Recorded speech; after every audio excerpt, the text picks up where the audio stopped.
Good morning everyone, स्वागत है आप सभी का हमारे चैनल क्लासेस बाय सोगरा पर। बच्चों, आज हम आपके लिए लेकर आए हैं क्लास 10th उर्दू दरख्ता बुक का चैप्टर 5 जिसका नाम है आसियाना। आपने ठीक सुना, इस चैप्टर का नाम है आसियाना, जिसका मतलब होता है घर, जहाँ हम लोग रहते हैं, यानी अपना घर, जिसे हम आसियाना कहते हैं। ये जो चैप्टर है इसमें यही बात बताने की कोशिश की है कि जो अपना घर होता है वो अपना होता है। कहने का मतलब ये है कि अपने घर में अपनी मर्जी, अपना राज होता है। ये जो चैप्टर है आसियाना, इसमें यही बताने की कोशिश की गई है कि जो अपना घर होता है, जो अपना घर होता है वो अपना होता है। कहने का मतलब ये है कि अपने घर में अपना ही राज होता है, अपने घर में अपनी मर्जी चलती है।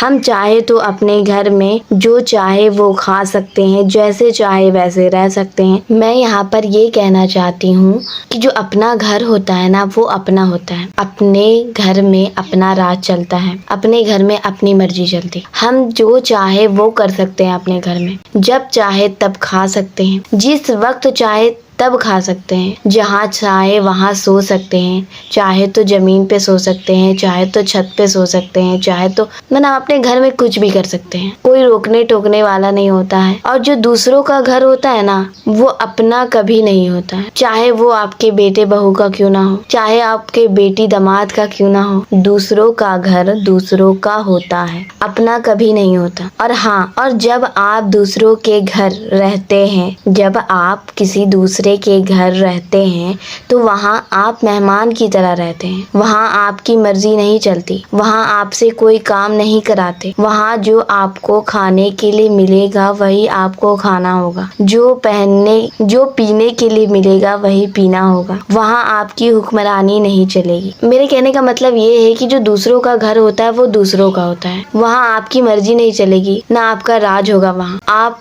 क्या खाएंगे, क्या पिएंगे, सब जो वहाँ के जो मेन होंगे, जो उस घर के हेड होंगे, वो तय करेंगे कि आपको क्या खाना है, क्या पीना है। इसलिए कहते हैं कि जो अपना घर होता है ना, वो अपना होता है। चाहे अब अपने घर में आप दाल चावल ही क्यों ना खाएं, चटनी रोटी ही क्यों ना खाएं, अपना घर अपना होता है, दूसरों का घर दूसरों का होता है। और ये जो चैप्टर है, ये जो अफसाना है, इसमें बेसिकली घर के बारे में जिक्र किया गया है। घर के बारे में बताया गया है कि जो अपना घर होता है वो अपना होता है, और जो दूसरे का घर होता है वो दूसरों का होता है। और इसमें हम जब आगे पढ़ेंगे तो और अच्छे से आप लोगों को समझ में आएगा।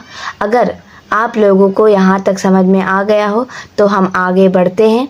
और सबसे पहले हम राइटर के बारे में समझेंगे, फिर इस चैप्टर को हम डिटेल से समझेंगे और बहुत ही खूबसूरत तरीके से समझेंगे। और ये जो चैप्टर है ना, इसके जो राइटर हैं वो निगारे अजीम है, और जो एक खातून है। और ये जो चैप्टर है एक तरह का अफसाना है, यानी कहानी है। और अफसाना किसे कहते हैं ये मैंने आप लोगों को पिछले वीडियो में बताया था, और एक बार फिर से मैं बता देती हूँ कि जिंदगी के मुख्तसर पहलू को अफसाना कहते हैं। मतलब जिंदगी के किसी भी एक वाक़या को, एक घटना या एक पहलू को उठाकर लिख देना ही अफसाना कहलाता है। और एक बात और याद रखें कि जो अफसाना लिखने वाले को हम अफसाना निगार कहते हैं। मतलब जो अफसाना लिखता है उसे हम अफसाना निगार कहते हैं।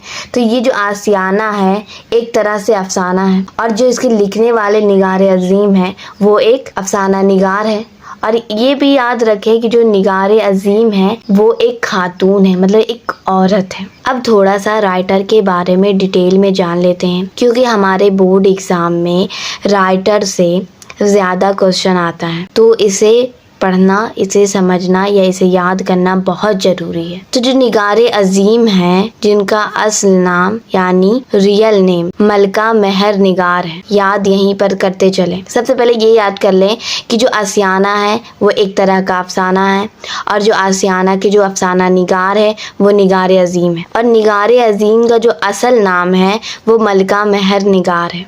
याद कर लें, मलका मेहर निगार। अब निगारे अजीम का कलमी नाम है निगारे अजीम। निगारे अजीम का कलमी नाम है निगारे अजीम। अब कलमी नाम क्या होता है सबसे पहले ये समझ। जब कोई मुसन्निफ या शायर अपने जब कोई मुसन्निफ या शायर अपने असली नाम के बजाय किसी बदले हुए फर्जी नाम का इस्तेमाल करते हैं उसे ही हम कलमी नाम कहते हैं या पेन नेम कह सकते हैं।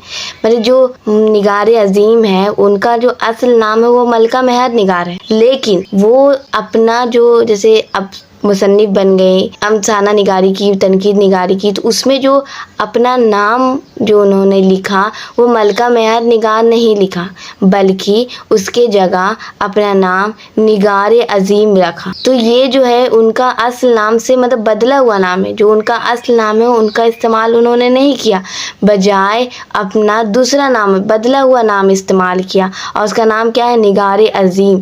तो ये क्या हो गया, इनका कलमी नाम हो गया। अब यहीं पे याद कर ले कि जब कोई मुसन्निफ या कोई शायर अपने असली नाम की बजाय किसी बदले हुए फर्जी नाम का इस्तेमाल करे उसे ही हम कलमी नाम कहते हैं। तो निगार अजीम का असल नाम मलका महर निगार, लेकिन निगार अजीम का कलमी नाम निगार अजीम है। अब आप लोगों को यहाँ तक समझ में आ गया होगा। अब फिर आगे बढ़ते हैं। जो निगार अजीम हैं उन्होंने ड्राइंग पेंटिंग में एमए किया। एक बात और याद रखें, जो निगार अजीम है ना उनका ख़ास मौजू मतलब ख़ास सब्जेक्ट जो है वो उर्दू है, लेकिन उसके अलावा उन्होंने ड्राइंग और पेंटिंग में एमए किया। और जो निगार अजीम हैं उन्होंने एक तनकीदी जायजा पेश किया है, किसके नाम से, तो शहादत हुसैन मंटू के अफसाना निगारी का तनकीदी जायजा पेश किया है। और जो शहादत हुसैन मंटू हैं वो भी एक अफसाना निगार है, ये भी याद रख। और हमारे एग्ज़ाम में पूछा जाता है कि कई मतलब कि बहुत सारे अफसाना निगार के नाम बताएं, 2 अफसाना निगार के नाम बताएं। तो आप यहाँ पे याद कर ले कि जो शहादत हुसैन मंटू है वो भी एक अफसाना निगार है, निगार अजीम जो है वो भी एक अफसाना निगार है, ठीक है। और फिर जो निगार अजीम है वो जामिया मिलिया इस्लामिया से PhD की डिग्री हासिल की है। जो निगार अजीम है जामिया मिलिया इस्लामिया एक यूनिवर्सिटी है, वहाँ से उन्होंने PhD की डिग्री हासिल की है। शायद जामिया मिलिया इस्लामिया जो यूनिवर्सिटी है वो दिल्ली में है और वहीं से उन्होंने PhD की डिग्री हासिल की। निगार अजीम के पहले अफसानी मजमुआ का नाम अक्श है, जो 1990 ईस्वी में शाया हुआ। ये बात याद कर ले, इम्पॉर्टेंट है। किताब का नाम ज़्यादा खासकर पूछा जाता है हमारे एग्ज़ाम में कि निगार अजीम के पहले अफसानी मजमुआ का नाम क्या है, तो निगार अजीम का पहला अफसानी मजमुआ का नाम है अक्श, जो 1990 ईस्वी को शाया हुआ। फिर उन्होंने कुछ अरसे बाद एक और किताब लिखी जिसका नाम है गहन, जो 1999 में शाया हुआ। अक्स जो 1990 में शाया हुआ और जो गहन है वो 1999 में शाया हुआ। इसके अलावा निगार अजीम ने सफ़रनामे और तनकीद भी लिखी है। सफ़रनामा किसे कहते हैं, तो सफ़रनामा को हिंदी में यात्रा वृत्तांत कहते हैं। मतलब जब कोई लेखक या जब कोई मुसन्निफ किसी जगह यात्रा के लिए जाता है, घूमने के लिए जाता है, तो वहाँ और अपने साथ एक डायरी और एक पेन लेके जाता है और वहाँ उसे जो कुछ भी खूबसूरत या मन मोहने वाला जो दृश्य दिखाई देता है, मंजर दिखाई देता है, तो उसे वह अपने जो डायरी लेके जाता है उसमें नोट कर लेता है और उसी लिखे हुए को हम यात्रा वृत्तांत या सफ़रनामा कहते हैं। तो जो निगार अजीम थी वो भी कहीं घूमने के लिए गई होंगी, तो वहाँ उन्होंने जो लिख कर लाया होगा, जो उसे मंजर वहाँ अच्छा लगा होगा, जो उसे वहाँ खूबसूरती दिखाई दी होगी, जो कुछ भी उन्हें वहाँ अच्छा दृश्य अच्छा मंजर दिखाई दिया होगा, वो उसे अपनी डायरी में लिख कर आई होंगी और उसी लिखे हुए को हम सफ़रनामा कहते हैं या यात्रा वृत्तांत कहते हैं हिंदी में। समझ में आ गया होगा। और जो निगार अजीम है उनके सफ़रनामा का नाम है गिरदावारी, मतलब यात्रा वृत्तांत का क्या नाम है, गिरदावारगी। और जो निगार अजीम है उन्होंने बहादुर शाह ज़फ़र की शख्सियत और उनकी शायरी पर उनके अहम तनकीद किताब शाया हो चुके हैं। मतलब निगार अजीम हैं उन्होंने बहादुर शाह ज़फ़र की शख्सियत और बहादुर शाह ज़फ़र के द्वारा जो शायरी लिखी गई थी उसमें क्या खामियां थी, क्या खराबियां थी, उसको और क्या अच्छाइयाँ थी उसको जाहिर किया है। मतलब कि एक किताब की शक्ल में शाया किया है, और जिसे ही बहादुर शाह जफर है ना, उसकी शख्सियत, उसका जो वजूद है, जो उसका अस्तित्व है, और उसकी जो शायरी है, जो शायरी लिखा करते थे, उसका मतलब कि अच्छाई, खामियां, बुराइयां को उन्होंने जाहिर किया, मतलब कि उससे उनकी खराबियां, अच्छाइयां, खामियां को ढूंढा और उसे एक किताबी शक्ल दी। और जो मतलब की जो किताब है उसको क्या कहेंगे, तनकीद किताब कहेंगे। जैसे अफसाना की किताब को अफसाना किताब बोल सकते हैं, अफसानी मजमुआ बोल सकते हैं, उसी तरह जब किसी की खामियां, खराबियां या अच्छाइयाँ हम किताब के शक्ल में अगर बनाना चाहें तो उसे क्या कहेंगे, तनकीदी मजमुआ या तनकीदी किताब। तो वो भी साया कर चुकी हैं निगारे अजीम में। यहाँ तक था राइटर के बारे में, राइटर के डिटेल्स। इसे नोट कर लीजिएगा, इसे याद कर लीजिएगा, याद करना लाजमी है, क्योंकि हमारे एग्जाम में, मैंने बार बार आपको बताया है कि हमारे एग्जाम में मुसन्निफ से ज़्यादा क्वेश्चन आता है। चैप्टर से तो क्वेश्चन आते हैं, लेकिन मुसन्निफ से ज़्यादा क्वेश्चन आता है। अगर हमारे एग्ज़ाम में चैप्टर से 40% क्वेश्चन आएगा तो मुसन्निफ से 60% तक क्वेश्चन आता है। मैंने बार बार आप लोगों को बताया है कि राइटर के बारे में, मुसन्निफ के बारे में याद कर लें। इसके जो जीवनी है, जो भी इसका जन्म है, मृत्यु है, क्या बोलते पैदाइश है, इंतकाल है, सब याद कर लें, क्योंकि हमारे एग्ज़ाम में चैप्टर से ज़्यादा मुसन्निफ से क्वेश्चन आता है। तो आप लोग इसे लाजमी याद कर लीजिएगा। अब इस चैप्टर की तरफ चलते हैं, जिसका नाम है आसियाना, और ये एक तरह का अफसाना है जिसके राइटर यानी मुसन्निफ निगारे अजीम है। ये जो चैप्टर है आसियाना, इसमें बहुत सारे किरदार हैं, लेकिन किरदार का मतलब कैरेक्टर, लेकिन इस चैप्टर का मेन कैरेक्टर यानी मरकजी किरदार 2 है। एक जरीना है, दूसरा बरकत अली है। एक जरीना है, दूसरा बरकत अली है। इसमें बरकत अली सिद्दीकी जरीना के शौहर है, और जो जरीना है वो बरकत अली की बीवी है, और जो मेन किरदार है वो यही दोनों हैं, बरकत अली सिद्दीकी और जरीना। और ये जो अफसाना है आसियाना, इसको निगारे अजीम ने लिखा है, निगारे अजीम ने बताया है, लेकिन निगारे अजीम ने इसको इस तरह बताया है, इस तरह लिखा है कि आप लोगों को मतलब कि लगेगा, जब इस कहानी को आप रीडिंग करेंगे, पढ़ेंगे, तो लगेगा कि जरीना इस कहानी को बता रही है, लेकिन जरीना के जरिए इस कहानी को निगारे अजीम ने बताया है, निगारे अजीम ने खुद बताया है, लेकिन एक किरदार ले लिया उन्होंने जरीना का, और जरीना के जरिए, जरीना के द्वारा बता रही हैं। इस अफसाना आसियाना में जरीना और बरकत अली सिद्दीकी का एक छोटा सा आसियाना था, मतलब एक छोटा सा मकान था, घर था, और इस घर को जरीना ने और बरकत अली सिद्दीकी ने तिनका तिनका जोड़कर बनाया था। और जो बरकत अली सिद्दीकी थे वो एक अच्छे ओहदे पर फाइज थे, मुकर्रर थे, मतलब इनकी जो नौकरी थी, मुलाजमत थी, एक अच्छे ओहदे पे थे, और उनके पास सब कुछ था, मतलब अल्लाह का दिया उन्हें सब कुछ था, मतलब घर था, दौलत था, फिर घर में हर सहूलियत थी, और उनके पास 2 बच्चे थे। एक थी बेटी जिसका नाम था रुकैया, और दूसरा था एक बेटा जिसका नाम था सिराज। सिराज में छोटी सीन होगा, यहाँ गलती से नुक्ता पड़ गया है। तो जरीना जो है वो बताती है कि बरकत अली सिद्दीकी के 2 बच्चे थे, और दोनों को उन्होंने आला तालीम दिलवाई। एक बच्चा था या एक बेटी थी उनकी रुकैया, और दूसरा था एक बेटा उनका सिराज। दोनों को बरकत अली सिद्दीकी ने आला तालीम दिलवाई। आला तालीम क्या होता है, अब ये समझते हैं। आला तालीम का मतलब होता है उच्च शिक्षा। जब कोई बच्चा या जब कोई स्टूडेंट अपनी स्कूली शिक्षा या स्कूल की तालीम हासिल करने के बाद जब कॉलेज या यूनिवर्सिटी में एडमिशन करवाता है और वहाँ डिप्लोमा, ग्रेजुएशन या पीएचडी जैसी डिग्रियां हासिल करता है, तो उसे ही हम आला तालीम कहते हैं। तो जो बरकत अली सिद्दीकी थे, उन्होंने अपने दोनों बच्चों रुकैया और सिराज को आला तालीम दिलवाई, मतलब उच्च शिक्षा दिलवाई। जब रुकैया की तालीम जब मुकम्मल हो गई तो रुकैया की शादी करवा दी गई, और जो रुकैया थी वो अब अपने घर की हो गई, मतलब उसकी शादी हो गई तो वो अपने शौहर के साथ वो अपने ससुराल में रहने लगी। वहाँ बहुत खुशी से वो रह रही थी, और जो रुकैया थी वो शुरू में अपने शौहर के साथ जरीना और बरकत अली के घर आया करती थी, मतलब अपने माँ बाप के घर आया करती थी। लेकिन जब रुकैया के ससुराल में मसरूफियात बढ़ गई, تو رقیہ کا آنا جانا کم ہو گیا، وہ مہمان کی طرح آتی، کچھ دیر ٹہرتی اور پھر چلی جاتی۔ اب کیا بولا جا رہا ہے کہ برکت علی صدیقی اور زرینہ کا جو بیٹا سراج تھا، اس کی بھی جو تعلیم ہے وہ مکمل ہو گئی تھی اور اسے کافی اچھی جاب مل گئی تھی، کافی زیادہ سیلری کے ساتھ۔ اور وہ جاب انہیں کہاں ملی تھی؟ سراج کو جو جاب تھی وہ بنگلور میں ملی اور اس کی بھی شادی کروا دی گئی۔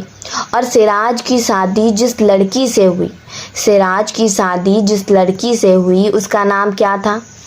اس کا نام تھا عرفانہ۔ جب سراج کی شادی ہو گئی تو سراج اور جو عرفانہ ہے وہ بنگلور میں شفٹ ہو گئے، بنگلور میں جا بسے، وہاں رہنے لگے۔ پھر ایک دن کیا ہوا، کچھ عرصے بعد یا کچھ دنوں کے بعد کیا ہوا کہ جو زرینہ کے شوہر ہے برکت علی، ان کا ریٹائرمنٹ ہو گیا، وہ اپنے جو ان کی جو نوکری تھی، ملازمت تھی، وہ اس سے سبکدوش ہو گئے، ریٹائرمنٹ ہو گئے۔ تو سراج اور عرفانہ نے ضد کر کے برکت علی صدیقی اور زرینہ کو یہاں بنگلور بلا لیا۔ سراج نے اپنے ماں باپ کو اور عرفانہ نے اپنے ساس سسر کو کہاں بلا لیا؟ تو بنگلور بلا لیا۔ تو ان لوگوں نے سراج اور عرفانہ نے اتنی ضد کی تو جو زرینہ ہے اور جو برکت علی صدیقی ہے وہ دونوں مل کر کہاں چلے گئے؟ بنگلور چلے گئے، کہ سراج اور عرفانہ آئے اور انہیں بنگلور لے کر چلے گئے۔ اب جو دونوں ہیں زرینہ اور برکت علی صدیقی اپنے بیٹے سراج اور اپنی بہو عرفانہ کے ساتھ بنگلور میں رہنے لگے اور کئی برس بیت گئے۔ وہاں زرینہ اور برکت علی صدیقی کو ہر آرام سکھ چین تھا، وہاں جو سراج تھا اور جو عرفانہ تھی ہر بات کا خیال رکھ، ان کے عیش و آرام کا۔ اور زرینہ اور برکت علی صدیقی کے 2 پوتے تھے، سراج اور عرفانہ کے 2 بیٹے تھے، ایک کا نام تھا عدنان، دوسرے کا نام تھا فرحان۔ ایک کا نام تھا عدنان اور دوسرے کا نام تھا فرحان۔ جو عدنان تھا وہ 9 برس کا تھا، جو فرحان تھا وہ 5 برس کا تھا۔ تو 2 پوتے تھے زرینہ اور برکت علی صدیقی کے۔ دونوں اسکول جایا کرتے تھے، جب دونوں اسکول سے آتے تو آ کر اپنے دادا دادی کے ساتھ بیٹھتے، ان سے بہت محبت کرتے تھے۔ اور جو اس کے دادا تھے وہ پوکیمون اور بیسلیٹ کے قصے سنایا کرتے تھے اپنے دونوں پوتوں کو، عدنان اور فرحان کو۔ جو زرینہ ہے وہ بتاتی ہے کہ جو ان کی بہو ہے عرفانہ، وہ ان کی خدمت گزاری اور دل جوئی میں دن رات ایک کر دیتی ہے، بہت خیال رکھتی ہے ان کا، بہت خوش رکھتی ہے ان کو، ان کے ہر ایک چیز کا خیال کرتی ہے، کب کھانا ہے، کب دوائیاں کھانی ہے، ہر چیز کا خیال رکھ۔ اور ایک دن ناشتے میں بہو ہے عرفانہ، وہ سلائس پر مکھن کی موٹی تہ لگا کر پیش کرتی ہے، اتنا خیال رکھتی ہے اپنے ساس اور اپنے سسر برکت علی اور زرینہ کا۔ اور کھانے پینے میں پھل فروٹ، روزمرہ کی تمام ذمہ داریوں کو ضرورتوں کا پورا خیال رکھا جاتا ہے۔ جو بیٹے ہیں سراج اور جو عرفانہ ہے، دونوں کہ اپنے ساس سسر اور جو سراج ہے اپنے ماں باپ کا کافی خیال کرتا ہے۔ کھانے پینے اور پھل فروٹ کے لیے روزمرہ کی تمام ذمہ داریاں اور ضرورتوں کا پورا خیال رکھتے ہیں سراج اور عرفانہ۔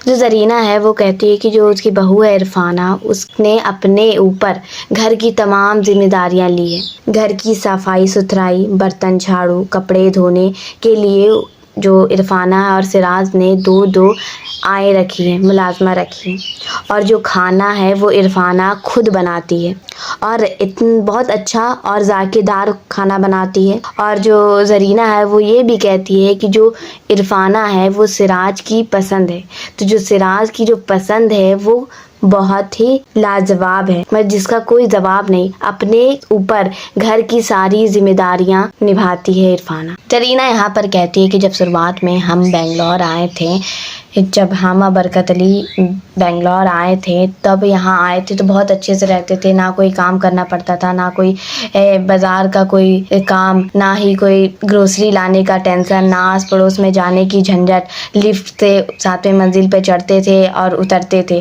کس لفٹ میں کون رہتا ہے، کیا کرتا ہے، زندہ ہے یا مردہ ہے، یہ تک بھی نہیں، کسی کو وہاں کسی سے کوئی مطلب نہیں رہتا تھا۔ زرینہ بتاتی ہے کہ جو ان کی بہو تھی عرفانہ، وہ ان کو گھر کا ایک کام بھی کرنے نہیں دیتی تھی، किसी काम को हाथ लगाने ही नहीं देती थी। और जब ज़रीना किसी काम को हाथ लगाती या किसी काम को करने की कोशिश करती तो उसकी जो बहू थी इरफाना वो कहती थी कि अम्मी जान आप काम मत करें, और आपने तो सारी उम्र काम की है, खाना पकाया है, अब आपके आराम करने का दिन है।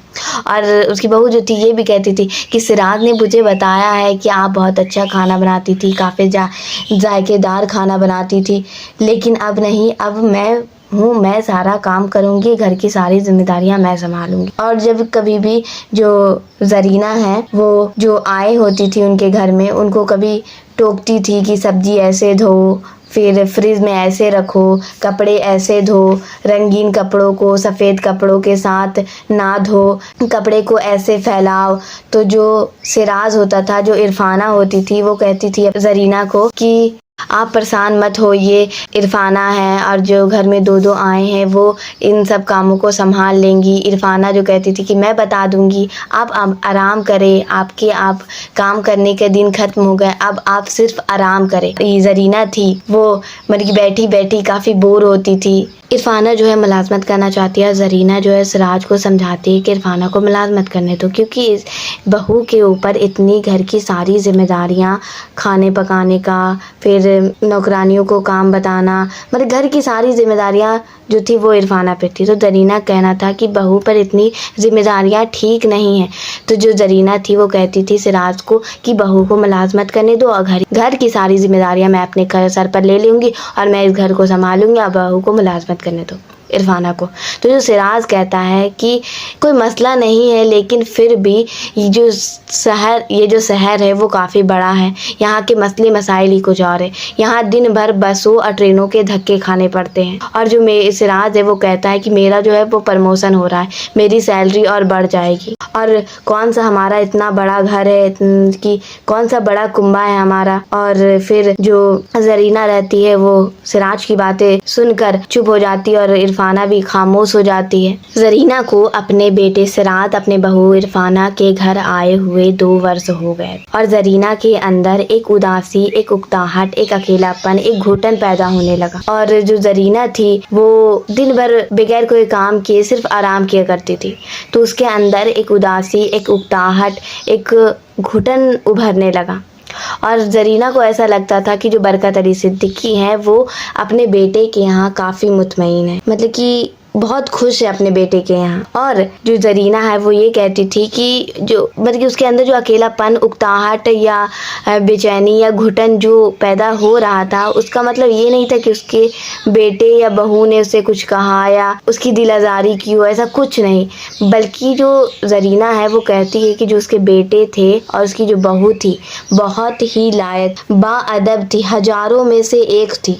उनको जो ज़रीना और बरकत अली सिद्दीकी को काफ़ी फ़ख्र था अपने बेटे और अपने बहू पर, क्योंकि जो इरफाना और सिराज थी इनकी खूब खिदमत गुजारी करती थी, बहुत ख्याल रखती थी, इनको बहुत खुश रखती थी, इनके हर चीज़, इनके हर ज़रूरतों का, हर जिम्मेदारियों का ख्याल करते थे सिराज और इरफाना। और जो इरफाना थी वो अपनी सहेलियों के पास अपने सास और अपने ससुर दोनों की खूब तारीफ़ें, खूब गुण गाती थी। और एक दिन क्या होता है, ज़रीना, बरकत अली सिद्दीकी, सिराज और इरफाना और उनके बेटे अदनान, फरहान सब एक साथ बैठकर बातें कर रहे थे, पुरानी बातें कर रहे थे। तो जो ज़रीना थी उसको एहसास हुआ कि जो बरकत अली सिद्दीकी हैं, जो उसके शौहर है, उसके अंदर भी एक दिन बरकत अली सिद्दीकी ज़रीना के पास आए और बोले कि मैं थक गया हूँ इस आराम से, मैं आराम करते करते थक गया हूँ, मैं किताबें पढ़ते पढ़ते थक गया हूँ, मैं बोर हो गया हूँ ये इस आराम से और इस किताब से, और मुझे ऐसा लगता है कि हमें यहाँ नहीं आना चाहिए था, हमें अपने घर जहाँ हम रहते थे, जहाँ हमारा आशियाना था, हमें वहीं रहना चाहिए था।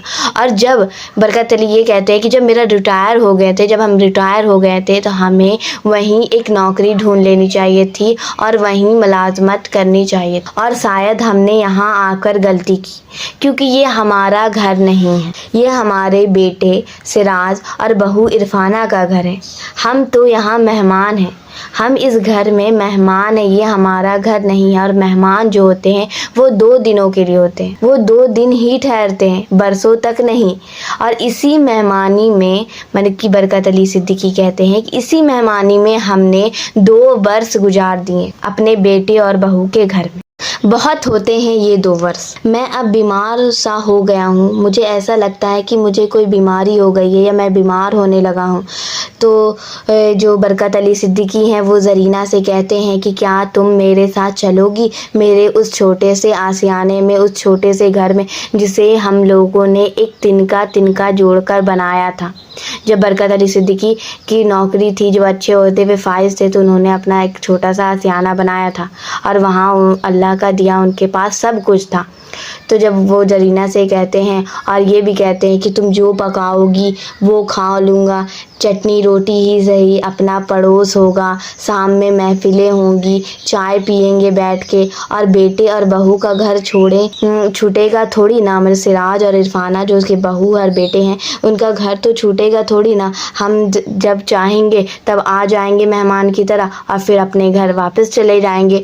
جو زرینہ رہتی ہے وہ برکت علی صدیقی کی بات مان جاتی ہے، اور برکت کی محبت اور اپنائیت اور اپنے پر بھروسہ کر کے جو زرینہ ہوتی ہے وہ اپنے بیٹے اور بہو کا گھر چھوڑ کر اپنے اس چھوٹے سے آشیانہ میں واپس لوٹ آتی ہے، اور پھر اپنے اس آشیانہ کو آباد کر دیتی ہے اور اس میں رہنے لگتی ہے۔ اور اس میں رائٹر کے دوارا جو نگار عظیم ہے انہوں نے یہی بتانے کی کوشش کی گئی ہے کہ جو اپنا گھر ہوتا ہے وہ اپنا ہوتا ہے، اور جو دوسروں کا گھر ہوتا ہے وہ دوسروں کا گھر ہوتا ہے۔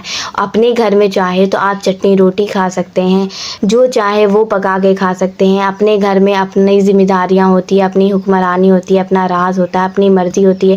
آپ جو چاہے وہ کام کر سکتے ہیں، آپ جو چاہے وہ کھا سکتے ہیں، اور اپنا گھر اپنا ہوتا ہے۔ اور جو دوسروں کا گھر ہوتا ہے وہاں دوسروں کی حکمرانی ہوتی ہے، دوسروں کی راج چلتے ہیں، دوسروں کی مرضیاں چلتی ہے، وہاں آپ کو کوئی کام نہیں کرنے دیتا۔ اور جو دوسروں کا گھر ہوتا ہے نا وہاں آپ مہمان کی طرح ہوتے ہیں۔ اور یہی بات اس افسانہ کے ذریعے، اس کہانی کے ذریعے ہمیں سکھانے کی کوشش کی گئی ہے نگار عظیم کے دوارا، کہ اپنا جو گھر ہوتا ہے وہ اپنا ہوتا ہے، اس لیے اپنے گھر کو اور اپنے آشیانہ کو آباد رکھیں، اور دوسروں کا گھر دوسروں کا ہوتا ہے۔